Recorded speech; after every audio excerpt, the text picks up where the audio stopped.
Have you ever let one single moment ruin your entire day? What if the power to never feel hijacked by emotion again was already within you? Imagine a life where you no longer react, but remain calm, composed, and untouchable. We all know the feeling. One insult, one careless comment, and suddenly your whole mood shifts. You go from calm to furious in a flash. Your heart races, your chest tightens, and before you even realize it, you've said something you regret. Sound familiar? It's like someone else is behind the wheel, steering your reactions, your words, your emotions. But here's the truth. The battlefield was never out there. It's not the rude driver. It's not your boss. It's not your partner. The battlefield is within. And the Stoics knew this better than anyone. They taught that the man who reacts is controlled, but the man who remains calm, he's the one in true command. This video is not about suppressing your emotions. It's about seeing them clearly, owning them, and mastering them like a disciplined warrior of the mind. You're not broken. You're not weak. You're simply untrained in a skill no one ever taught you: emotional mastery. Today, that changes. Because once you understand this Stoic truth, you don't just manage anger, you rise above it. And that changes everything. The Stoics knew. They believed that control was never about managing the outside world. It was about governing the self. They saw your mind as the true battleground, not traffic, not arguments, not life's unexpected jabs. They taught that real strength isn't about raising your voice or demanding respect. It's about being unmoved when the world tests you. Power doesn't lie in reacting louder. It lies in not reacting at all, in choosing calm over chaos, in refusing to hand your inner peace to someone who hasn't earned it. This isn't about suppression. It's about awareness. It's not about being numb. It's about being in control. What if every emotional outburst you've had wasn't some flaw in your personality, but a learned behavior, a reflex? The quick anger, the snapping, the endless mental replays, all of it? That wasn't born in you. It was taught, reinforced, repeated. And what's learned can be unlearned. You weren't born slamming doors or yelling in traffic. You picked that up from stress, pain, ego, and a culture that confuses loudness with power. But Stoicism flips that script. It reminds us that real power is silent. It's measured. It's unshaken. The strongest man in the room isn't the one shouting. He's the one who doesn't flinch, who doesn't let small things move him, who doesn't react just because he can. Think about it. Anger is a habit, a loop, a chain reaction. It starts when you feel disrespected, triggered, challenged, and before your mind catches up, your emotions respond. Your mouth fires, and the pattern continues. But what if you could pause? What if you had the ability to insert space between trigger and response? That's what the Stoics mastered. Epictetus said, "Any person capable of anger is a slave to it." Harsh? Maybe. True? Absolutely. Because when you lash out without thinking, you give away your power to a stranger, to an insult, to a moment. You become predictable, easy to provoke, emotionally exhausted. Now, imagine this. You're waiting in line, frustrated, hungry, tired. Someone cuts in, boldly, rudely. You feel it rise, the heat, the tension, the urge to react. That moment, that is your battleground. You can fight the same old war you've lost before, or you can pause, breathe. Ask yourself, will getting angry fix this? You already know the answer. You've lashed out before, and what did it bring you? Regret, stress, distance from the man you're trying to become. That's why Stoicism is powerful. It doesn't ask you to suppress, it teaches you to observe, to see your emotions like clouds drifting by, not storms you have to chase. The rational mind, the observer, that's your anchor. It's easy to think staying calm means weakness, that it shows you don't care, but it's actually the highest form of strength. Anyone can explode. That takes nothing. But to stay composed, to hold your center when the world tries to shake you, that takes discipline, backbone, mastery. When someone disrespects you and you don't flinch, you become untouchable. When life throws chaos and you remain grounded, you become immovable. That's the man you're becoming now. So the next time you feel the fire rise, pause, breathe. Remind yourself, this anger is a habit. I don't need it anymore. And then, walk away. Not out of weakness, but out of complete, unwavering strength. Because you've learned that nothing outside you is worth your inner peace. And now, we move forward, because awareness is only the first step. Page 2. How to break the anger habit before it starts. Awareness, as we've uncovered, is the spark, the first flame of transformation. But what comes next? If seeing your reaction is step 1, then learning how to dissolve it before it ignites is the true mastery. Let's go deeper. You don't simply have anger. You do anger. It's an action, a habit, a mental groove you slide into. And like any habit, it can be reprogrammed. But that starts by understanding its cycle. Anger doesn't come out of nowhere. It builds, quietly, subtly. A tiny spark of irritation becomes a flicker of frustration. Then comes the story. They shouldn't have said that. How dare they ignore me? I always get treated like this.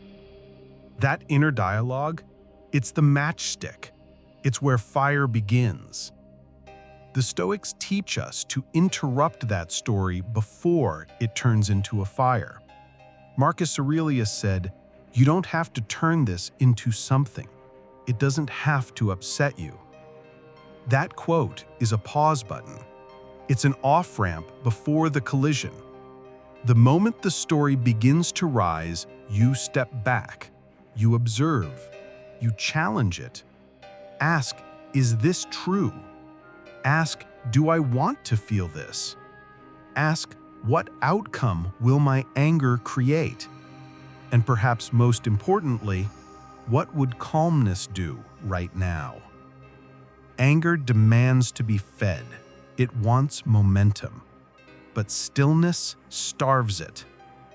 Imagine a river that normally floods with every storm. But then you build channels, you create space, you guide the current.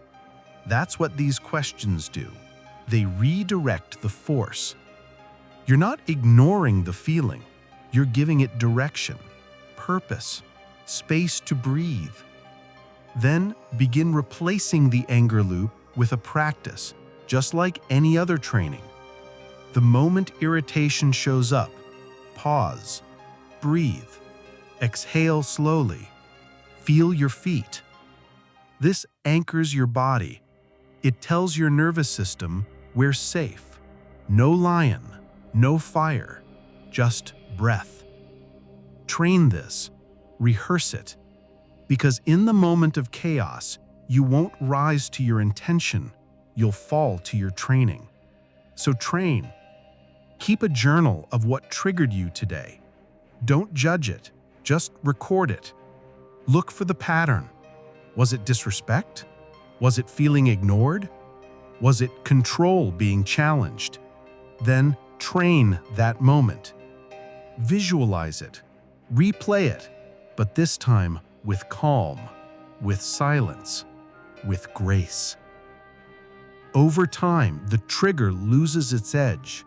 The pattern weakens, and a new path forms. A calmer, firmer version of you begins to rise. You can't remove every storm from your life, but you can become the person who doesn't break when the lightning strikes. This is the work. This is the rewiring. And once you stop being surprised by your anger, once you expect it, prepare for it, and see it coming, its power disappears. You become the storm's eye, quiet, clear, immovable. Because you're not just learning to stop reacting, you're learning to lead yourself. And in that leadership, you become the kind of man who can lead others. One breath at a time, one pause at a time, one conscious choice at a time.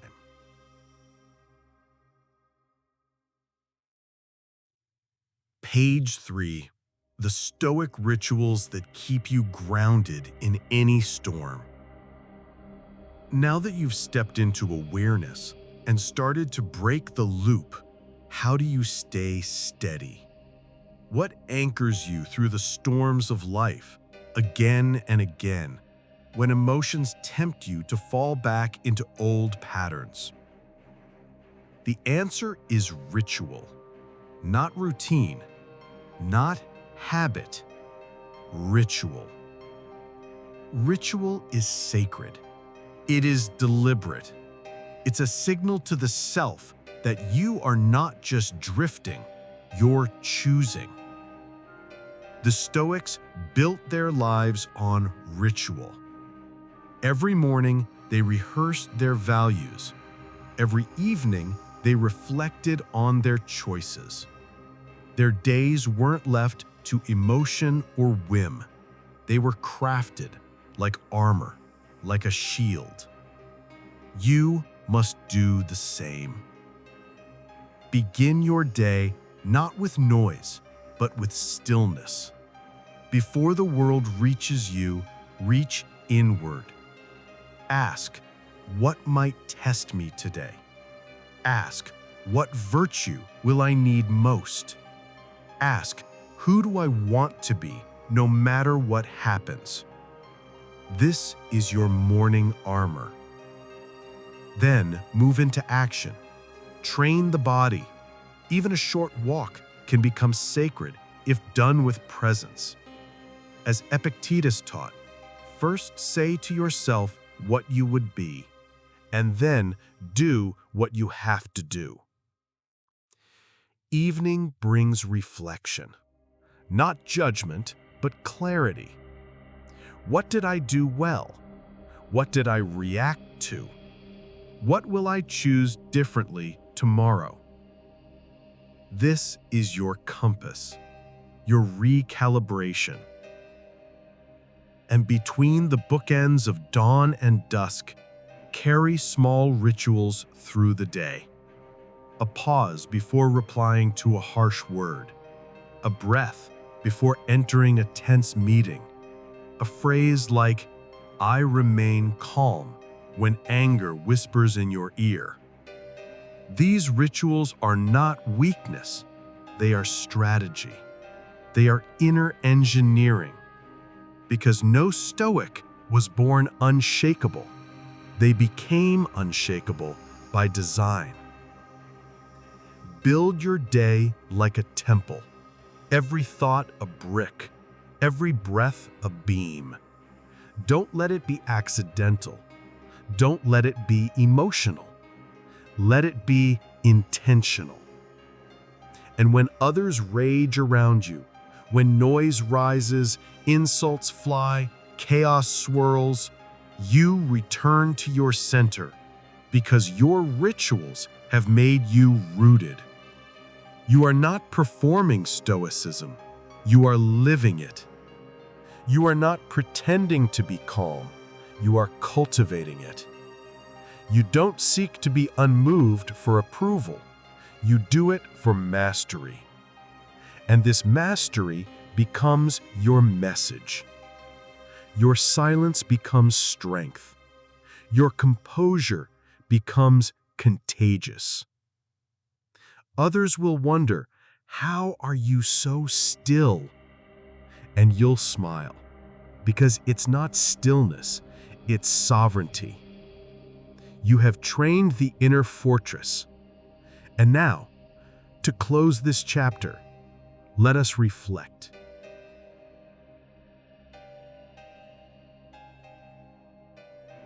Final reflection: the quiet revolution within. This is not just a lesson about anger, it's a lesson about power, about where it lives, who owns it, and how easily we give it away. We began with a spark, one moment that ruined a day, but look how far you've come, from reactivity to awareness, from instinct to intention.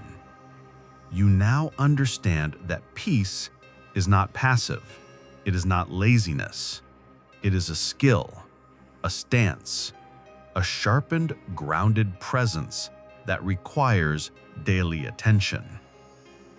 You've learned to break the story before it builds, to breathe instead of burst, to pause instead of pounce. You've practiced observation over reaction, rehearsed stillness over storming. And perhaps most powerfully, you've made inner work your outer armor. Because every time you choose calm, you take back the reins.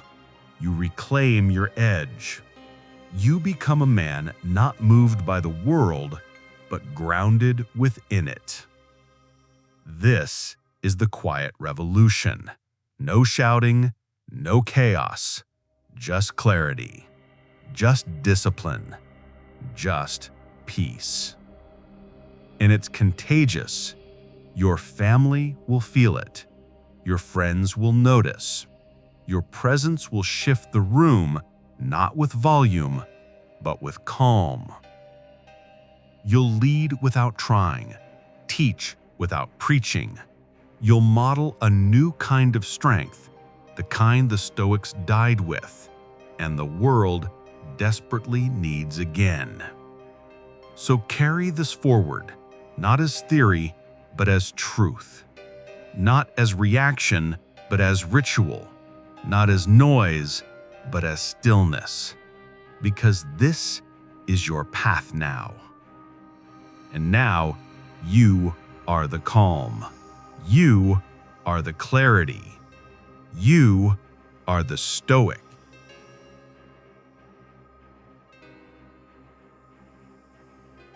Thank you for walking this path with us.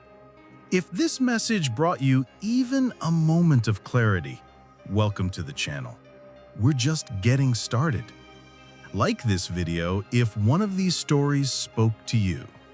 Share it with someone who's explaining themselves too much and needs this message. Subscribe to Marcus Aurelius Stoic Resilience for weekly Stoic truths. See you in the next chapter. And until then, stay grounded, stay grateful, stay stoic.